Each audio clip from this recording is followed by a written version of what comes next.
दोस्तों, स्वागत है आपका मूसा की कहानी के भाग 2 में। निर्गमन की शेष पुस्तक और लेव्य व्यवस्था की पूरी पुस्तक तब घटित होती है जब इस्राएली सीने की तराई में छावनी डाले हुए होते हैं। परमेश्वर ने मूसा को मिलाप वाले तंबू का निर्माण करने, जो कि यात्रा में साथ चलने वाला एक तंबू था जिसे आसानी से इकट्ठा किया जा सकता और कहीं भी ले जाया जा सकता था, और आराधना के लिए बर्तनों और याजकीय वस्त्रों को बनाने के लिए विस्तृत निर्देश दिए। और वाचा का संदूक उसके लोगों के मध्य में परमेश्वर की उपस्थिति का प्रतीक और साथ ही साथ ऐसा स्थान था जहां पर महायाजक प्रति वर्ष प्रायश्चित के कार्य को पूरा करेगा। परमेश्वर ने मूसा को स्पष्ट निर्देश दिए हैं कि परमेश्वर की आराधना कैसे की जानी चाहिए, और लोगों के मध्य शुद्धता और पवित्रता को बनाए रखने के लिए दिशा निर्देश दिए गए। गिनती की पुस्तक इसराइलियों को सीने से प्रतिज्ञा की गई भूमि के किनारे तक पहुंचते हुए देखती है, परंतु जब 12 में से 10 जासूस इसराइल की भूमि को अपने अधीन करने की अपनी क्षमता के बारे में एक बुरी रिपोर्ट को प्रस्तुत करते हैं,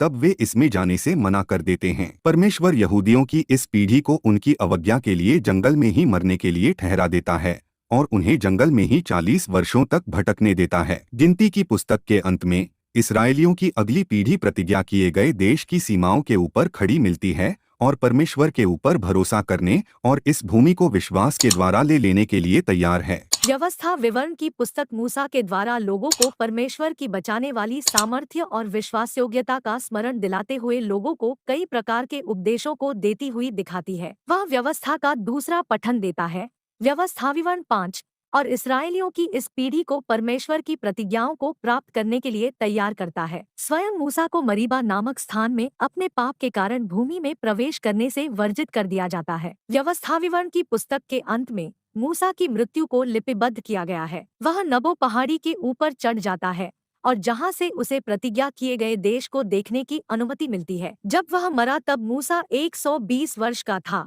और बाइबल लिपिबद्ध करती है कि न तो उसकी आंखें धुंधली पड़ी और न उसका पौरुष घटा था। स्वयं प्रभु परमेश्वर ने मूसा को मिट्टी दी और यहोशू ने लोगों के अगुवे के रूप में पदभार संभाला की, और मूसा के तुल्य इसराइल में ऐसा कोई नबी नहीं उठा जिससे यहोवा ने आमने सामने बातें की।